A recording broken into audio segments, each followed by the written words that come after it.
राधे राधे जी। आज की कथा में आप सभी भक्तों का हार्दिक स्वागत है। भगवान श्री कृष्ण और श्रीमती राधा रानी की कृपा सदैव आप और आपके समस्त परिवार पर बनी रहे। 19 मार्च 2024 आज है बुधवार का दिन और आज आप सुनेंगे चैत्र मास की कथा का 5वां अध्याय। इससे पहले के सभी अध्याय सुनने के लिए आप सभी भक्तों का बहुत बहुत आभार। और जिन भक्तों ने इससे पहले के अध्याय नहीं सुने हैं तो आज की कथा सुनने के बाद पिछले अध्याय जरूर सुन लीजिए। इससे आपको आज की कथा समझने में आसानी होगी। और अब भगवती जगदम्बा का ध्यान करके आज की कथा का प्रारंभ करते हैं। ब्रह्मा जी वेदों से कहते हैं कि आप लोग समस्त कार्यों को सिद्ध करने वाली पराम्बा ब्रह्म विद्या सनातनी तथा निगूढ़ अंगों वाली महामाया का स्तवन कीजिए। और उनका यह वचन सुनकर समस्त सुंदर अंगों वाले वेद जगत की आधार स्वरूपा तथा ज्ञानगम्या उन महामाया की स्तुति करने लगे। वेदों ने कहा, हे देवी, हे महामाये, हे विश्व की उत्पत्ति की कारण, हे शिवे, हे निर्गुणे, हे सर्वभूतेशी, हे शिव कामार्थ प्रदायिनी माता, आपको नमस्कार है। आप सभी प्राणियों को आश्रय देने के लिए पृथ्वी स्वरूपा हैं तथा प्राणधारियों की बुद्धि, श्री, कांति, क्षमा, शांति एवं स्मृति सब कुछ आप ही हैं। ओमकार में अर्धमात्रा के स्वरूप में आप ही विराजमान हैं। आप गायत्री हैं। भू भुव स्व आदि व्याहृति, जया विजया धात्री, लज्जा कीर्ति स्पृहा एवं दया सभी कुछ आप ही हैं। हे अम्बे, आप तीनों लोकों के रचना तंत्र में दक्ष हैं, करुण रस से युक्त हैं, सभी प्राणियों की माँ, विद्या कल्याणी, सभी प्राणियों की हित साधिका, सर्वश्रेष्ठ, वाग बीज मंत्र में वास करने में निपुण तथा संसार का क्लेश दूर करने वाली हैं। हम आपकी स्तुति करते हैं। ब्रह्मा, विष्णु, शंकर, इंद्र, सरस्वती, अग्नि, सूर्य तथा सभी भुवनों के स्वामी आपके द्वारा ही निर्मित किए गए हैं, अतः उनकी अपनी कोई विशेषता नहीं है। आप ही सभी चराचर जगत की माता हैं। हे जननी, जब आप जगत की रचना की कामना करती हैं तब आप सर्वप्रथम ब्रह्मा, विष्णु, महेश इन प्रमुख देवों का सृजन करती हैं और फिर उन्हीं के माध्यम से एकमात्र आप ही जगत का सृजन, पालन एवं संहार कार्य पूर्ण कराती हैं। हे देवी, आप में संसार का लेश मात्र भी नहीं रहता। हे देवी, संपूर्ण संसार में ऐसा कोई भी निपुण प्राणी नहीं है जो आपके रूप को जान सके, और न तो ऐसा कोई योग्य मनुष्य है जो आपके नामों की संख्या की गणना करने में समर्थ हो। जो थोड़े से जल का संतरण करने में असमर्थ हो वह बुद्धि संपन्न मनुष्य भला महासागर को पार करने में कुशल कैसे होगा। हे भगवती, आपके अंतहीन वैभव को जान सकने में देवताओं में भी कोई समर्थ नहीं है। एकमात्र आप समस्त विश्व की माता हैं। आप अकेले ही इस संपूर्ण मिथ्या जगत की रचना कैसे करती हैं। हे देवी, एकमात्र वेद वाक्य ही आपके इस सृष्टि कार्य की प्रामाणिकता सिद्ध करते हैं। हे भगवती, समग्र जगत की परम कारण स्वरूपा होती हुई भी आप इच्छा रहित हैं। अहो, आपका अद्भुत चरित्र हमारे मन को विस्मित कर देता है। समस्त वेदों से भी अज्ञेय आपके गुणों एवं प्रभावों का वर्णन हम लोग भला किस प्रकार कर सकते हैं, क्योंकि स्वयं आप भी अपने परम तत्व को नहीं जानती। हे जननी, क्या आप भगवान विष्णु के शिरोच्छेदन की घटना को नहीं जानती हैं। हे शिवे, अथवा क्या यह जानकर भी आप मधुजित विष्णु की शक्ति की परीक्षा करना चाहती हैं। हे माता, अथवा क्या यह विष्णु के महान पाप समूह का फल है। किंतु आपके चरण कमलों का भजन करने में निपुण प्राणी से तो पाप हो ही नहीं सकता है। हे माता, आप इस देव समूह की भारी उपेक्षा क्यों कर रही हैं। भगवान विष्णु के मस्तक कटने की घटना हमारे लिए अत्यंत आश्चर्यजनक तथा महान कष्टदायक बात है। हे माता, आप जनन रूपी दुख का नाश करने में कुशल हैं। अब हम ये नहीं जान पा रहे हैं कि विष्णु के सिर संयोजन में विलंब क्यों हो रहा है। हे देवी, सभी देवताओं के देवत्व अभिमान रूपी दोष को अपने मन में समझकर आपने ही ऐसा किया है, अथवा देवजन्य दुष्कृत्य को विष्णु में स्थापित किया है, अथवा विष्णु को संग्राम विजय करने का अहंकार हो गया था, जिसे अतिशीघ्र दूर करने के लिए आपने यह लीला रची है। हे माता, हम आपके मनोभावों को समझने में पूर्णतया असमर्थ हैं। हे भगवती, अथवा युद्ध में पराभूत किए गए दैत्यों ने किसी मनोहर तीर्थ में तपस्या करके आपसे वरदान प्राप्त कर लिया है जो विष्णु के सिर कटने का कारण बना। हे भवानी, अथवा विष्णु को सिरविहीन रूप में देखने के लिए आप इस समय कोई विनोद कर रही हैं। हे आद्ये, आप सिंधुसुता लक्ष्मी पर किसी कारण से आक्रोशित तो नहीं है। आप उन्हें स्वामी विहीन किस लिए देखना चाह रही हैं।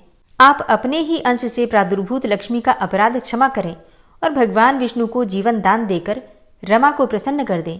जगत के समस्त कार्यों को संपादित करने में प्रमुख भूमिका वाले अतिशय प्रभावशाली ये देवता आपको निरंतर नमस्कार करते हैं। हे देवी, सर्वलोकाधिपति विष्णु को जीवित करके आप देवताओं को शोक सागर से पार कीजिए। हे अम्बे, भगवान विष्णु का सिर छिन्न होकर कहाँ चला गया हम ये जानते नहीं हैं, और इस समय इन्हें जीवित करने के लिए अन्य कोई युक्ति भी नहीं सूझ रही है। हे देवी, मृत प्राणी को जीवित करने में जिस प्रकार अमृत समर्थ है, उसी प्रकार समग्र संसार की आप जीवनदात्री हैं। सूत जी बोले कि हे मुनियों, इस प्रकार सामगान निपुण सांग वेदों द्वारा स्तुति किए जाने से गुणातीता, महेश्वरी, परात्परा, महामाया भगवती प्रसन्न हो गई। उसी समय देवताओं को सुख प्रदान करने वाले शब्दों से युक्त और भक्तजनों को आनंदित करने वाली आकाश स्थित अशरीरिणी शुभवाणी ने उनसे कहा, हे देवताओं, आप लोग किसी प्रकार की चिंता न करें और स्वस्थ चित्त रहें। हे अमरगण, इन वेदों के भावपूर्ण स्तवन से मैं परम प्रसन्न हो गई हूँ, इसमें लेश मात्र भी संदेह नहीं है। मनुष्य लोक में जो प्राणी इस स्तुति से मेरी आराधना करेगा अथवा भक्तिपूर्वक उसका पाठ करेगा, उसकी समस्त कामनाएं पूर्ण हो जाएंगी।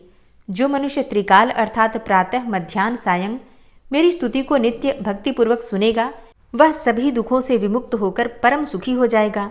और वेदों द्वारा उच्चारित किए जाने के कारण यह स्तुति वेदों के समान ही है। हे देवों, अब आप विष्णु के सिरोच्छेद का कारण सुनिए, क्योंकि इस लोक में बिना किसी कारण कोई कार्य कैसे हो सकता है। एक बार अपने समीप बैठी हुई अपनी प्रियतमा सागर पुत्री लक्ष्मी का चित्त को आकर्षित करने वाला मुख देखकर भगवान विष्णु हंस पड़े। तब लक्ष्मी ने सोचा कि भगवान विष्णु मुझे देखकर हंस क्यों पड़े। मेरे मुख में विष्णु जी द्वारा दोष देखे जाने का आखिर क्या कारण हो सकता है, और फिर बिना किसी कारण के उनका हंसना संभव भी नहीं हो सकता। तो मुझे तो ऐसा प्रतीत होता है कि उन्होंने किसी अन्य सुंदर स्त्री को मेरी सौत बना लिया है।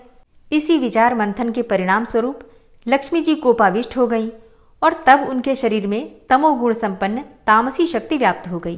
तदनंतर किसी दैव योग के प्रभाव से देवताओं के कार्य साधन के उद्देश्य से ही उनके शरीर में अत्यंत उग्र तामसी शक्ति प्रविष्ट हुई, और तब लक्ष्मी जी के शरीर में तामसी शक्ति का समावेश हो जाने के कारण वे अत्यंत क्रोधित हो उठी, और उन्होंने मंद स्वर में ये कहा कि तुम्हारा यह सिर कटकर गिर जाए। स्त्री स्वभाव के कारण भाविवश तथा संयोग से बिना सोचे समझे ही लक्ष्मी जी ने अपने ही सुख को विनष्ट करने वाला शाप दे दिया, क्योंकि सौत के व्यवहार आदि से उत्पन्न होने वाला दुख वैधव्य से भी बढ़कर होता है। मन में ऐसा सोचकर तथा शरीर पर तामसी शक्ति का प्रभाव रहने के कारण उन्होंने ऐसा कह दिया था। मिथ्याचरण, साहस, माया, मूर्खता, अतिलोभ, अपवित्रता तथा दयाहीनता ये स्त्रियों के स्वाभाविक दोष हैं। अब मैं उन वासुदेव को पूर्व की भांति सिरयुक्त कर देती हूँ, और इनका सिर पूर्व शाप के कारण लवण सागर में डूब गया है।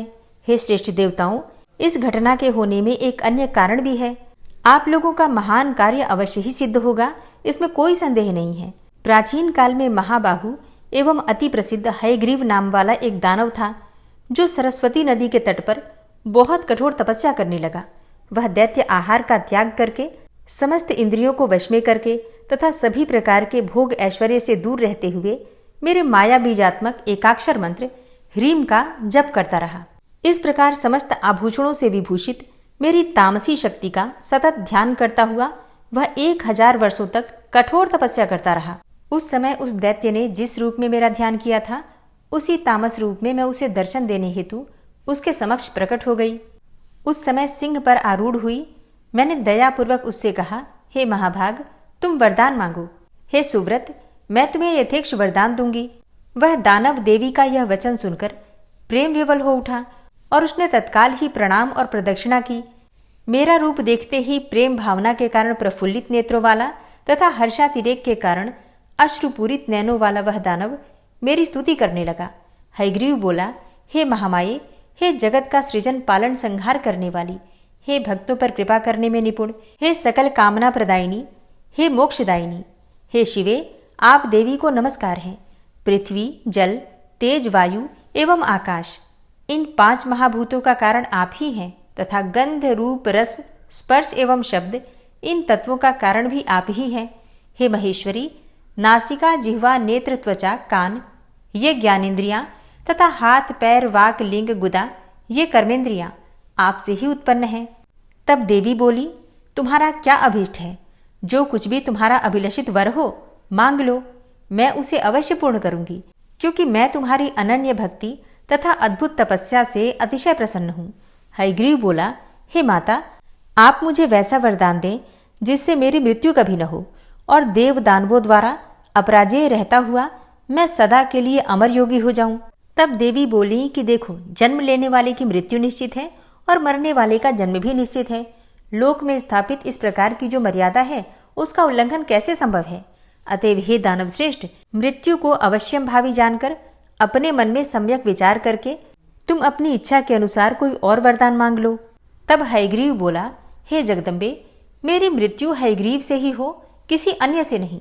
मेरी इसी मनोवांछित कामना को आप पूर्ण करें। तब देवी बोली कि हे महाभाग, अपने घर जाकर अब तुम सुखपूर्वक राज्य करो। हयग्रीव के अतिरिक्त अन्य किसी से भी तुम्हारी मृत्यु कदापि नहीं होगी। फिर उस दैत्य को यह वरदान देकर मैं अंतर्ध्यान हो गई और वह भी परम प्रसन्न होकर अपने घर लौट गया। वह दुष्टात्मा इस समय मुनिजनों तथा वेदों को हर प्रकार से पीड़ित कर रहा है और तीनों लोकों में कोई भी ऐसा नहीं है जो उसका संहार कर सके। अतः त्वष्टा इस अश्व का मनोहर सिर अलग करके उसे इन सिर विहीन विष्णु के धड़ पर संयोजित कर देंगे।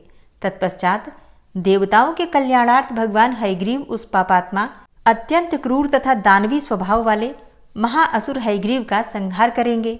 सूत जी बोले कि देवताओं से इस प्रकार कहकर भगवती शांत हो गईं और उसके बाद देवगण प्रसन्न और संतुष्ट होकर देवशिल्पी विश्वकर्मा से बोले, देवताओं ने कहा कि आप विष्णु के धड़ पर घोड़े का सिर जोड़कर देवताओं का कार्य कीजिए। वे भगवान हयग्रीव ही दानव श्रेष्ठ दैत्य का वध करेंगे। सूत जी कहते हैं कि देवताओं का यह वचन सुनकर विश्वकर्मा ने अति शीघ्रतापूर्वक अपने खड्ग से देवताओं के सामने ही घोड़े का सिर काटा। तत्पश्चात उन्होंने घोड़े का वह सिर अविलंब विष्णु भगवान के शरीर में संयोजित कर दिया और इस प्रकार महामाया भगवती की कृपा से वे भगवान विष्णु हयग्रीव हो गए। और फिर कुछ समय के बाद उन भगवान हयग्रीव ने अहंकार के मद में चूर उस देव शत्रु दानव का युद्ध भूमि में अपने तेज से वध कर दिया। इस संसार में जो प्राणी इस पवित्र कथा का श्रवण करते हैं वे समस्त पापों से मुक्त हो जाते हैं, इसमें लेश मात्र भी संदेह नहीं है। महामाया भगवती का चरित्र अति पावन है तथा पापों का नाश कर देता है। इस चरित्र का पाठ तथा श्रवण करने वाले प्राणियों को सभी प्रकार की संपदाएं अनायास ही प्राप्त हो जाती हैं। शेषशायी भगवान विष्णु के कर्णमल से मधुकैटभ की उत्पत्ति तथा उन दोनों का ब्रह्मा जी से युद्ध के लिए तत्पर होना। ऋषिगण बोले, हे सौम्य, आपने मधु और कैटभ के साथ भगवान विष्णु द्वारा महासिंधु में 5000 वर्षों तक युद्ध किए जाने की पहले ही चर्चा की थी। महावीर्य संपन्न, किसी से भी पराभूत न होने वाले तथा देवताओं से भी अपराजेय वे दोनों दानव उस एकार्णव के जल में किससे प्रादुर्भूत हुए? वे असुर क्यों उत्पन्न हुए तथा भगवान के द्वारा उनका वध क्यों किया गया? हे महामते, आप यह परम अद्भुत आख्यान हमको सुनाइए। हम लोग यह कथा सुनने को इच्छुक हैं और आप अति प्रसिद्ध वक्ता हैं। हमारा और आपका यह संपर्क दैव योग से ही हुआ है। मूर्ख के साथ स्थापित किया गया संपर्क विष से भी अधिक अनिष्टकारक होता है और इसके विपरीत विद्वानों का संपर्क पीयूष रस के तुल्य माना गया है। पशु भी जीवन यापन करते हैं, वे भी आहार ग्रहण करते हैं, मल मूत्रादि का विसर्जन करते हैं और विषयासक्त होकर इंद्रियजन्य सुख की अनुभूति करते हैं, किंतु उनमें अच्छे बुरे का लेश मात्र भी ज्ञान नहीं होता तथा वे मोक्ष की प्राप्ति कराने वाले विवेक से भी रहित होते हैं। अतएव उत्तम बातों को सुनने में जो लोग श्रद्धा भाव नहीं रखते उन्हें पशु तुल्य ही समझना चाहिए। मृग आदि बहुत से पशु श्रवण सुख का अनुभव करते हैं और कान विहीन सर्प भी ध्वनि सुनकर मुग्ध हो जाते हैं। पांचों ज्ञानेंद्रियों में श्रवणेन्द्रिय तथा दर्शनेन्द्रिय अर्थात कान और आंख दोनों ही शुभ होती हैं, क्योंकि सुनने से वस्तुओं का ज्ञान प्राप्त होता है और देखने से मनोरंजन होता है। हे महाभाग, विद्वानों ने निर्धारित करके कहा है कि सात्विक, राजस तथा तामस भेद के अनुसार श्रवण 3 प्रकार का होता है। वेद शास्त्र आदि का श्रवण सात्विक, साहित्य का श्रवण राजस तथा युद्ध संबंधी बातों एवं दूसरों की निंदा का श्रवण तामस कहा गया है। प्रज्ञावान पंडितों द्वारा सात्विक श्रवण के भी उत्तम, मध्यम तथा अधम ये 3 प्रकार बताए गए हैं। उत्तम श्रवण मोक्ष की प्राप्ति कराने वाला, मध्यम श्रवण स्वर्ग देने वाला तथा अधम श्रवण भोगों की उपलब्धि कराने वाला कहा गया है। विद्वानों ने अच्छी तरह सोच समझकर ऐसा निर्धारण किया है। साहित्य भी 3 प्रकार का होता है। जिस साहित्य में स्व की या नायिका का वर्णन हो वह उत्तम, जिस साहित्य में वैश्याओं का वर्णन हो वह मध्यम तथा जिस साहित्य में पर स्त्री का वर्णन हो वह अधम साहित्य कहा गया है। शास्त्रों के परम निष्णात विद्वानों ने तामस श्रवण के 3 भेद बतलाए हैं। किसी पापाचारी के संहार से संबंधित युद्ध वर्णन का श्रवण उत्तम, कौरव पांडव की तरह द्वेष के कारण शत्रुता में युद्ध वर्णन का श्रवण मध्यम तथा अकारण विवाद एवं कलह से हुए युद्ध के वर्णन का श्रवण अधम कहा गया है। हे महामते, इनमें पुराणों के श्रवण की ही प्रधानता मानी गई है, क्योंकि इनके श्रवण से बुद्धि का विकास होता है, पुण्य प्राप्त होता है और समस्त पाप नष्ट हो जाते हैं। अतएव हे महामते, पूर्व काल में द्वैपायन महर्षि व्यास से सुनी हुई समस्त कामनाओं को सिद्ध करने वाली परम पवित्र पौराणिक कथा कहिए। तब सूत जी बोले कि हे महाभाग, इस पृथ्वी लोक में आप लोग धन्य हैं और मैं भी धन्य हूँ, क्योंकि आप लोगों में कथा श्रवण के प्रति और मुझ में कथा वाचन के प्रति विवेक जागृत हुआ है। पूर्व काल में प्रलयावस्था में जब तीनों लोक महाजल राशि में विलीन हो गए और देवाधिदेव भगवान विष्णु शेष शैया पर सो गए, तब विष्णु के कानों की मैल से मधुकैटभ नामक 2 दानव उत्पन्न हुए और वे महाबली दैत्य उस महासागर में बढ़ने लगे। वे दोनों दैत्य क्रीड़ा करते हुए उसी सागर में इधर उधर भ्रमण करते रहे। एक बार क्रीड़ा करते हुए विशाल शरीर वाले उन दोनों भाइयों ने विचार किया कि बिना किसी कारण के कोई भी कार्य नहीं होता। यह एक सार्वत्रिक परंपरा है। बिना किसी आधार के आधेय की सत्ता कदापि संभव नहीं है। अतः आधार आधेय का भाव हमारे मन में बार बार आता रहता है। अति विस्तार वाला तथा सुखद यह जल किस आधार पर स्थित है? किसने इसका सृजन किया? यह किस प्रकार उत्पन्न हुआ? और इस जल में निमग्न हम लोग कैसे स्थित हैं? हम दोनों कैसे पैदा हुए और किसने हम दोनों को उत्पन्न किया? हमारे माता पिता कौन हैं? इस बात का कोई भी ज्ञान हम दोनों को नहीं है। सूत जी कहते हैं कि इस प्रकार चिंतन करते हुए वे किसी निश्चय पर नहीं पहुंचे। तब कैटभ ने जल के भीतर अपने पास स्थित मधु से कहा। कैटभ बोला कि हे भाई मधु, हम दोनों के इस जल में स्थित रहने का कारण कोई अचल महाबली शक्ति है, ऐसा ही मैं मानता हूँ। उसी से समुद्र का संपूर्ण जल व्याप्त है और उसी शक्ति के आधार पर यह जल टिका हुआ है तथा वे ही परात्परा देवी हम दोनों की स्थिति का भी कारण है। इस प्रकार विविध चिंतन करते हुए वे दोनों दानव जब सचेत हुए, तब उन्हें आकाश में अत्यंत मनोहारी वाग बीज स्वरूप एवं वाणी सुनाई पड़ी। उसे सुनकर उन दोनों ने सम्यक रूप से हृदयंगम कर लिया और वे उसका दृढ़ अभ्यास करने लगे। तदनंतर उन्हें आकाश में कौंधती हुई सुंदर विद्युत अर्थात बिजली दिखलाई पड़ी। तब उन्होंने सोचा कि निस्संदेह यह मंत्र ही है और यह सगुण ध्यान ही आकाश में प्रत्यक्ष दृष्टिगत हुआ है। तदनंतर वे दोनों दैत्य आहार का परित्याग करके इंद्रियों को आत्मनियंत्रित करके उसी विद्युत ज्योति में मन केंद्रित किए हुए समाधिस्थ भाव से जप ध्यान करने में लीन हो गए। इस प्रकार उन दोनों ने 1000 वर्षों तक कठोर तपस्या की, जिससे वे परात्परा शक्ति उन दोनों पर अतिशय प्रसन्न हो गई। घोर तपस्या के लिए अपने निश्चय पर दृढ़ रहने वाले उन दोनों दानवों को अत्यंत परिश्रांत देखकर उन पर कृपा के निमित्त यह आकाशवाणी हुई। हे दैत्यों, तुम दोनों की कठोर तपश्चर्या से मैं परम प्रसन्न हूँ। अतएव तुम दोनों अपना मनोवांछित वरदान मांगो, मैं अवश्य दूंगी। सूत जी बोले कि तदनंतर उस आकाशवाणी को सुनकर उन दानवों ने कहा, हे देवी, हमारी मृत्यु हमारी इच्छा के अनुसार हो। हे सुव्रते, हमें आप यही वरदान दीजिए। वाणी ने कहा, हे दैत्यों, मेरी कृपा से अब तुम दोनों अपनी इच्छा से ही मृत्यु को प्राप्त होगे। दानव और देवता कोई भी तुम दोनों भाइयों को पराजित नहीं कर सकेंगे, इसमें कोई संदेह नहीं है। सूत जी बोले कि भगवती से ऐसा वरदान प्राप्त करके वे दोनों दैत्य मदोन्मत्त होकर उस महासागर में जलचर जीवों के साथ क्रीड़ात्पर हो गए। हे विप्रो, कुछ समय व्यतीत होने पर उन दानवों ने संयोगवश जगत सृष्टा ब्रह्मा जी को कमल के आसन पर बैठा हुआ देखा।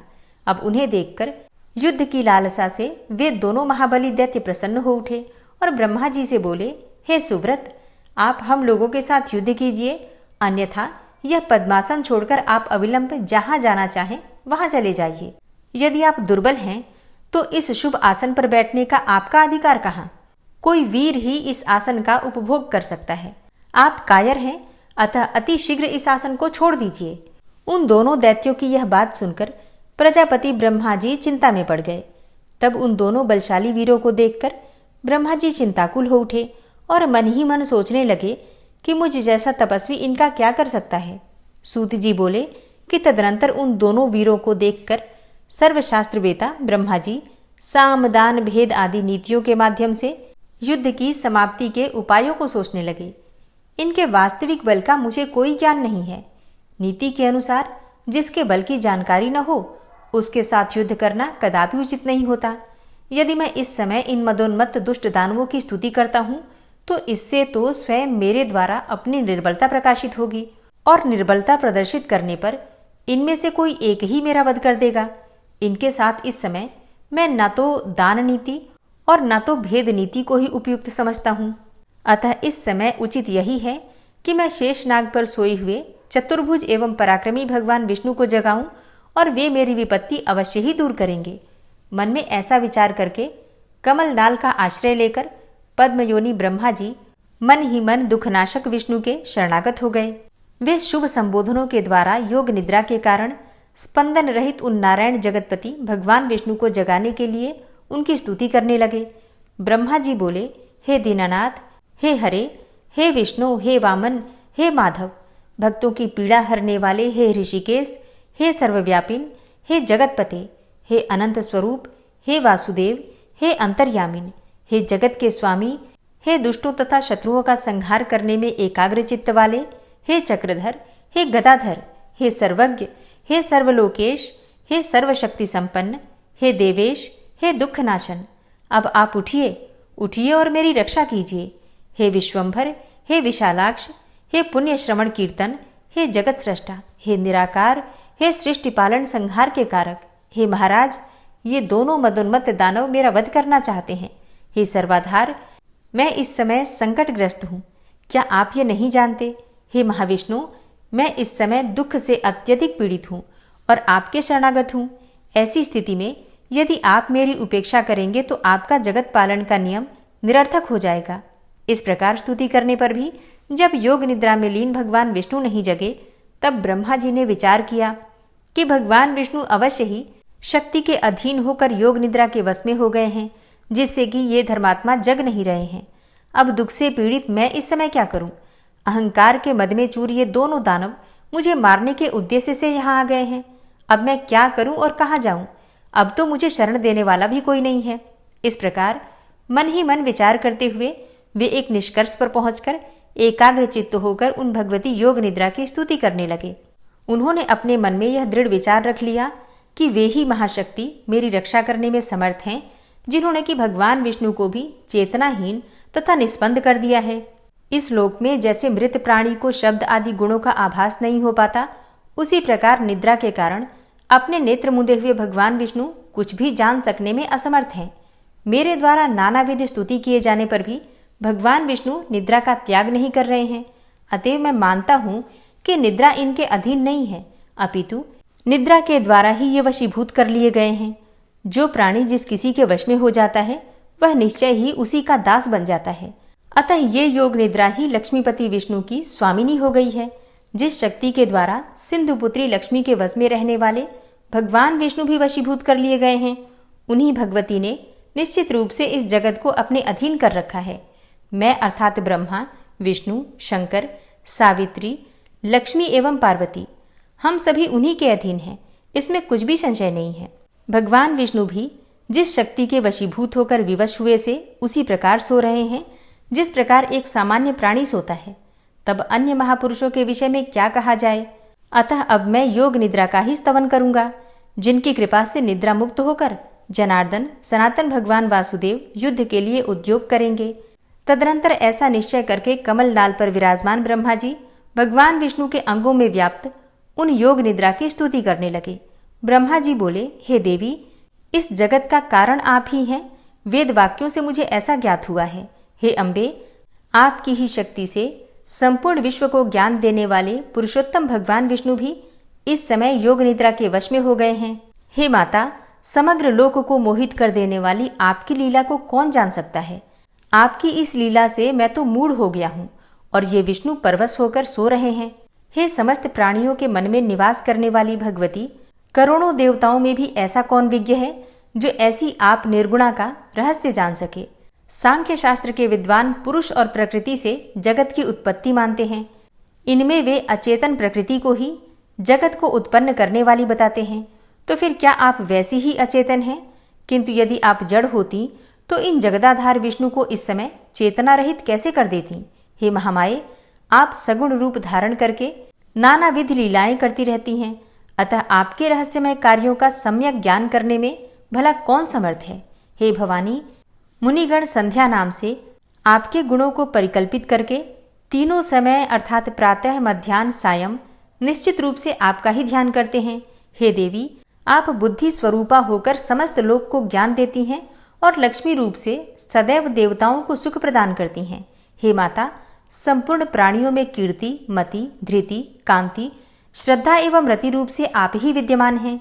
हे देवी, प्रगाढ़ निद्रा के वशीभूत विष्णु को देखकर विषम दुख की स्थिति को प्राप्त हुए मुझको यह प्रमाण मिल गया कि आप ही निस्संदेह संपूर्ण जगत की जननी हैं। इस विषय में अब सैकड़ों तर्क वितर्क की कोई आवश्यकता ही नहीं है। हे देवी, आप वेद शास्त्रों के पारदर्शी विद्वानों की समझ से भी परे हैं और वेद भी आपको पूर्ण रूप से नहीं जानते, क्योंकि उन वेदों की उत्पत्ति का कारण आप ही हैं। आपका यह संपूर्ण रहस्यमय क्रियाकलाप सबको प्रत्यक्ष दिखाई देता है। इस संसार में कौन ऐसा बुद्धिमान प्राणी है जो आपके संपूर्ण चरित्र को जानने में समर्थ है। स्वयं मैं अर्थात ब्रह्मा, विष्णु, शंकर, देवगण, अन्य मुनिवृंद तथा मेरे तत्वज्ञ पुत्र लोग भी उसे नहीं जान सके हैं।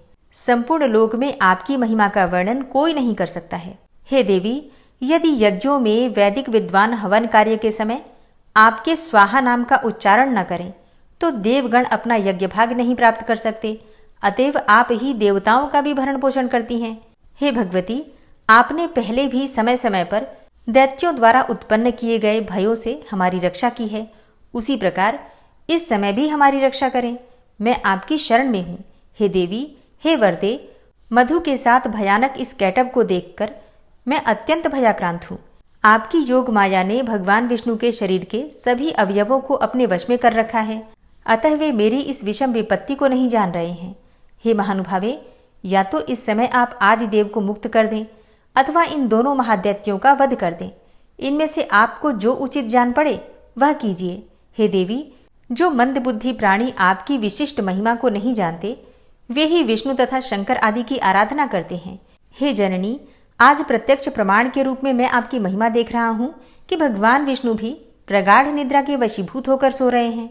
आपकी शक्ति के वश में पड़े अपने पति भगवान विष्णु को इस समय सिंधुसुता लक्ष्मी भी नहीं जगा सकती, क्योंकि हे भगवती, मुझे ऐसा प्रतीत होता है कि आपने ही बलपूर्वक लक्ष्मी को भी शयन करने के लिए विवश कर दिया है, जिससे कि वे भी नहीं जग रही हैं।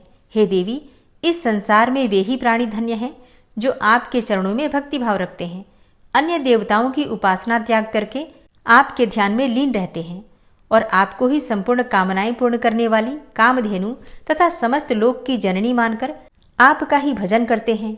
बुद्धि, कांति, यश, शुभ वृत्ति आदि गुण इस समय भगवान विष्णु का परित्याग करके कहाँ चले गए। हे भगवती, अतिशय मान वाली आपकी ही शक्ति से ये भगवान विष्णु इस समय निद्रा के वशवर्ती हो गए हैं। अखिल प्रभाव वाली आप ही जगत की एकमात्र शक्ति हैं और आपके द्वारा रचा गया सब कुछ आपकी ही लीला है। जैसे कोई नट अपने ही द्वारा निर्मित नाट्य में अभिनय करता है, उसी प्रकार आप भी अपने ही द्वारा निर्मित मोहजाल में नानाविध लीलाएं करती रहती हैं।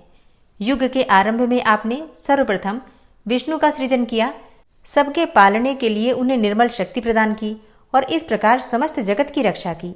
उन्हीं भगवान विष्णु को निद्रा विभूत करके आपने इस समय सुला दिया है। हे अम्ब, आपको जो उचित जान पड़ता है आप निश्चित रूप से वही किया करती हैं। हे भगवती, यदि आप मेरी सृष्टि करके मुझे नष्ट कर देने की इच्छा नहीं रखती तो अपना यह मौन त्याग कर मेरे ऊपर दया कीजिए। हे भवानी, आपने काल रूप इन दोनों दानवों को किस लिए उत्पन्न किया है? कहीं आपने मेरे उपहास के लिए तो ऐसा नहीं किया है। हे भवानी, अब मुझे आपके अद्भुत चरित्र का ज्ञान हो गया। समस्त जगत की रचना करके आप उसी में स्वेच्छा से विहार करती हैं और पुनः उसे अपने में जैसे समाहित कर लेती हैं, उसी प्रकार मुझे नष्ट कर देना चाहती हैं, तो इसमें कोई विचित्र बात नहीं है। हे माता, यदि आप यही चाहती हैं तो मेरा वध कर दीजिए। हे जगदम्बे, मुझे मरण जनित दुख की लेश मात्र भी चिंता नहीं है। हाँ, आपको यह महान कलंक अवश्य लगेगा कि आपने जिसे सर्वप्रथम सृष्टिकर्ता बनाया उसे दैत्य ने मार डाला। हे देवी, अब आप उठिए और अपना अद्भुत रूप धारण कीजिए। हे बाल लीलाकारिणी, आप अपने इच्छानुरूप चाहे मुझे मार दें अथवा इन दोनों दैत्यों को मार दें, या तो भगवान विष्णु को जगा दें जिससे कि वे इन दोनों का वध कर दें। यह सारा काम करने में आप ही समर्थ हैं। सूत जी बोले कि ब्रह्मा जी द्वारा इस प्रकार स्तुति किए जाने पर विष्णु के शरीर से निकलकर तामसी देवी उनके समीप खड़ी हो गई। तदनंतर अतुलित तेज वाले विष्णु के समस्त अंगों को छोड़कर योग निद्रा उन दोनों का संहार करने के लिए बाहर निकल आईं। योग माया के प्रभाव से मुक्त हुए वे जनार्दन जब चेतना युक्त शरीर वाले हुए तब उन विष्णु को देखकर ब्रह्मा जी को परम प्रसन्नता हुई। ओम नमः चंडिकायै।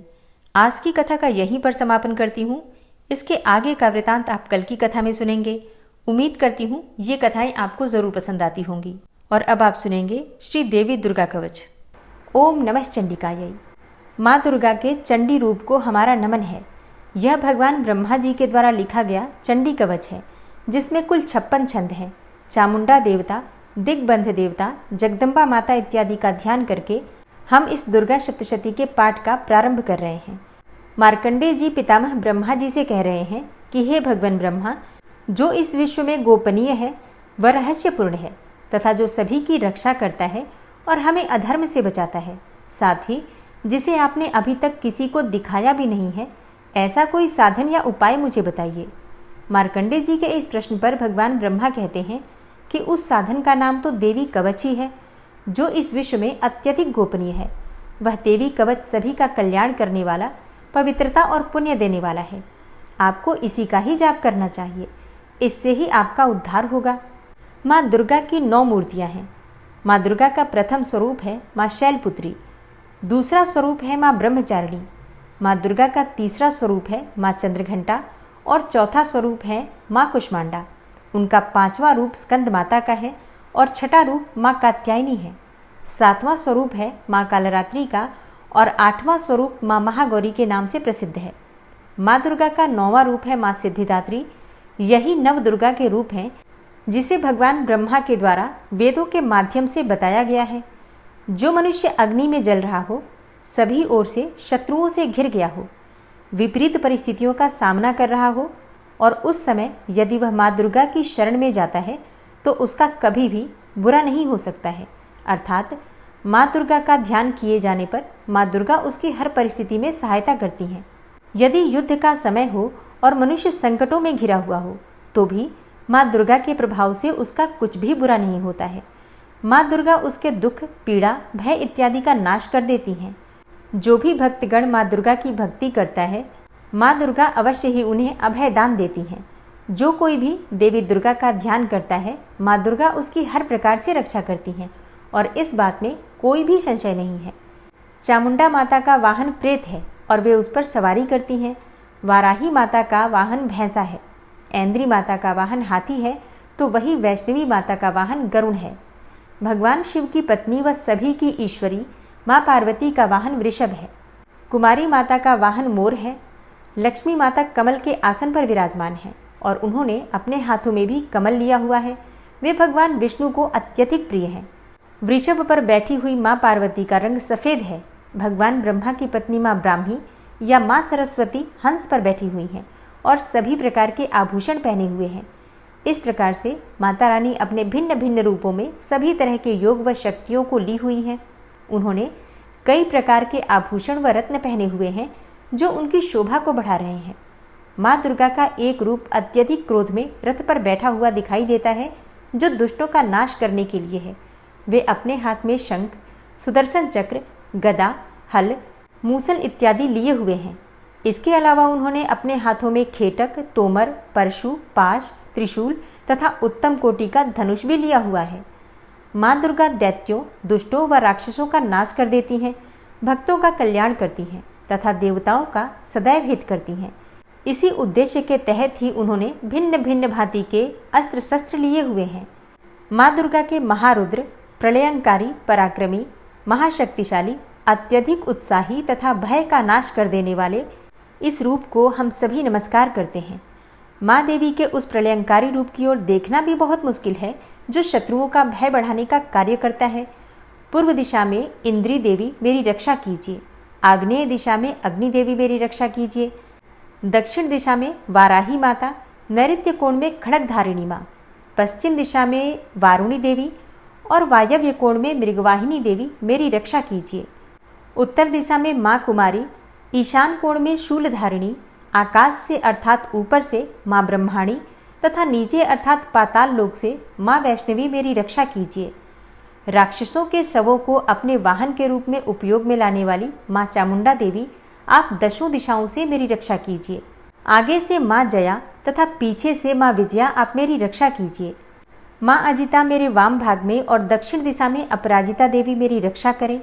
मेरे शिखा की रक्षा उद्योतिनी देवी और माँ उमा मेरे सिर की रक्षा करें अर्थात उसमें वास करें। आप मेरे ललाट की मालाधारी के रूप में और भौहों का यशस्विनी के रूप में संरक्षण करें। भौहों के बीच में त्रिनेत्र के रूप में और नाक की यम घंटा के रूप में रक्षा करें। दोनों आँखों के बीच में शंख माता के रूप में और कानों की द्वारवासिनी के रूप में रक्षा करें। मेरे कपाल की कालिका के रूप में और कानों के मूल की शांकरी देवी रक्षा करें। नासिका की सुगंधा देवी और होंठ के ऊपरी भाग की चर्चिका देवी रक्षा करें। होंठ के निचले भाग की रक्षा अमृत कला देवी और जीभ की सरस्वती देवी रक्षा करें। मेरे दांतों की कुमारी देवी, कंठ की चंडिका देवी, घंटिका की चित्रघंटा देवी और तालु की महामाया देवी रक्षा करें। मेरी ठोड़ी की कामाक्षी देवी, वाणी की सर्वमंगला देवी, ग्रीवा की भद्रकाली तथा मेरुदंड की धनुर्धारी देवी रक्षा करें। बाहरी कंठ की नीलग्रीवा देवी, कंठ नलिका की नलकूबरी, कंधों की खड़गनी देवी और भुजाओं की वज्रधारिणी देवी रक्षा करें। दोनों हाथों की दंडिनी देवी, अंगुलियों की जगदम्बिका माता, नाखूनों की शूलेश्वरी देवी और पेट की कुलेश्वरी देवी रक्षा करें। स्तनों की महादेवी, मन की शोक विनाशिनी देवी, हृदय की ललिता देवी और उदर की शूलधारिणी देवी रक्षा करें। नाभि की कामिनी देवी, गुहा की गुहेश्वरी देवी, लिंग की पूतना व कामिका देवी तथा गुदा की महिषवासिनी देवी रक्षा करें। कटिभाग की भगवती देवी, घुटनों की विंध्यवासिनी देवी, जांघों की महाबला देवी रक्षा करें और सभी कामनाओं को पूरा करें। मेरी घुट्टियों की नारसिंही देवी, पैरों के आगे भाग की तेजसी देवी, पैरों की उंगलियों की श्री देवी और पैरों के तले की तलवासिनी देवी रक्षा करें। पैरों के नाखूनों की दृष्टा कराली देवी, केशों की ऊर्ध्वकेशिनी देवी, रोम छिद्रों की कौबेरी देवी तथा त्वचा की बागीश्वरी देवी रक्षा करें। माँ पार्वती देवी मेरे रक्त, मांस, हड्डियों इत्यादि की रक्षा करें। आंतों की कालरात्रि देवी और पित्त की मुकुटेश्वरी देवी रक्षा करें। पद्म कोशों की माँ पद्मावती देवी, कफ की चूड़ामणि देवी, नाखूनों की धार की ज्वालामुखी देवी और शरीर की संधियों की अभेद्या देवी रक्षा करें। मेरे वीर्य की रक्षा माँ ब्रह्माणी देवी, छाया की छत्रेश्वरी देवी तथा धर्मधारिणी देवी मेरे अहंकार व मन और बुद्धि की रक्षा करें। हे माँ दुर्गा, आप मेरे प्राणों, व्यान, उदान की समान रूप से रक्षा करें। वज्रहस्ता देवी मेरे प्राणों की रक्षा करें और मेरा कल्याण करें। आप मेरी सभी इंद्रियों, रस, रूप, गंध, शब्द व स्पर्श में बसती हैं। हे नारायणी देवी, आप मेरे सत्वगुण, रजगुण व तमोगुण की रक्षा करें। मेरे आयु की वाराही देवी, वैष्णवी देवी धर्म की, यश व कीर्ति की लक्ष्मी देवी तथा धन व विद्या की चक्रिणी देवी रक्षा करें। इंद्रा देवी मेरे गोत्र की, चंडी देवी मेरे पशुओं की, महालक्ष्मी देवी मेरे पुत्रों की और भैरवी देवी मेरी पत्नी की रक्षा करें। मेरे पथ की सुपथा देवी और उस मार्ग की क्षेमकरी देवी, राजा के दरबार में महालक्ष्मी देवी तथा सभी जगह निवास करने वाली विजया देवी मेरे भय की रक्षा करें। हे माँ दुर्गा, जो भी स्थान या अंग इस देवी कवच में रह गया है और वह अभी भी रक्षा करने योग्य है, तो आप उसकी भी रक्षा कीजिए। आप मेरे पापों का नाश करके मेरा उद्धार कीजिए। माँ दुर्गा की आज्ञा के बिना कोई भी व्यक्ति इस विश्व में एक कदम भी आगे नहीं बढ़ सकता है। हम यदि कहीं भी जा रहे हैं तो हमें अवश्य ही इस देवी कवच का पाठ करना चाहिए और उसके बाद ही प्रस्थान करना चाहिए। इस दुर्गा रक्षा कवच के पाठ से हमें हर जगह लाभ व सफलता मिलती है और हमारे सभी काम बन जाते हैं। हम जब भी माँ दुर्गा का ध्यान करते हैं वैसे ही हमारे सभी काम बनते चले जाते हैं। उस व्यक्ति को इस पृथ्वी पर बिना किसी तुलना के परम यश और वैभव प्राप्त होता है। जो भी भक्तगण इस देवी रक्षा कवच का पाठ करता है उसका भय समाप्त हो जाता है, युद्ध में उसकी विजय होती है तथा वह तीनों लोकों में पूजनीय हो जाता है। देवी माता का यह रक्षा कवच देवताओं तक के लिए बहुत दुर्लभ है। जो व्यक्ति इस देवी कवच का तीनों समय श्रद्धा भाव के साथ पाठ करता है, उसे देवी माता की कृपा से तीनों लोकों में विजय मिलती है। वह अकाल मृत्यु के भय से दूर होता है तथा 100 वर्षों से भी अधिक समय तक जीवित रहता है। इस दुर्गा कवच के पाठ से व्यक्ति के शरीर में होने वाले हर तरह के रोग समाप्त हो जाते हैं। उसके शरीर में बनने वाला विष भी समाप्त हो जाता है तथा कोई रोग उसका कुछ भी बिगाड़ नहीं सकता है। जो भी मनुष्य इस दुर्गा रक्षा कवच को अपने हृदय में धारण कर लेता है, उस पर इस पृथ्वी पर होने वाले सभी तरह के अभिचारण मंत्र तंत्र का प्रभाव समाप्त हो जाता है। सभी तरह की डाकिनी शाकिनी, अंतरिक्ष में रहने वाले अति शक्तिशाली व भयंकर डाकिन, भूत, पिशाच, यक्ष, गंधर्व, राक्षस, ब्रह्म राक्षस, वेताल, कुष्मांडा, भैरव इत्यादि सभी तरह की नकारात्मक शक्तियों के प्रभाव इस दुर्गा कवच के माध्यम से समाप्त हो जाते हैं। इस रक्षा कवच का पाठ करने वाला व्यक्ति राजा से सम्मान प्राप्त करता है और उसकी सुख संपत्ति में वृद्धि होती है। जो भी व्यक्ति इस देवी कवच का पाठ करता है, उसका हर जगह यश बढ़ता ही जाता है। और जो भी इस कवच का 7 बार जाप करता है, उसका वंश इस पृथ्वी के अंत तक रहता है। इसके पश्चात जब उसकी मृत्यु हो जाती है, तब वह माँ दुर्गा के आशीर्वाद से परम स्थान को प्राप्त करता है, जो देवताओं को भी अत्यंत दुर्लभ है। उसे महामाया का प्रसाद मिलता है और उसकी मुक्ति हो जाती है। वह माँ दुर्गा के आशीर्वाद से सुंदर रूप को धारण करता है और भगवान शिव के समान आनंद प्राप्त करता है। श्री देवी दुर्गा कवच संपूर्ण हुआ। अगर वीडियो पसंद आती है तो वीडियो को लाइक ज़रूर किया कीजिए और अगर संभव हो तो वीडियो को शेयर भी किया कीजिए। और अगर चैनल पर पहली बार आए हैं, अभी तक आपने चैनल को सब्सक्राइब नहीं किया है, तो आज की वीडियो अगर आपको अच्छी लगे तो चैनल को सब्सक्राइब करके बेल आइकन को ज़रूर प्रेस कर लीजिए। मिलती हूँ मैं आपसे अगली वीडियो में। तब तक के लिए जय श्री राधे।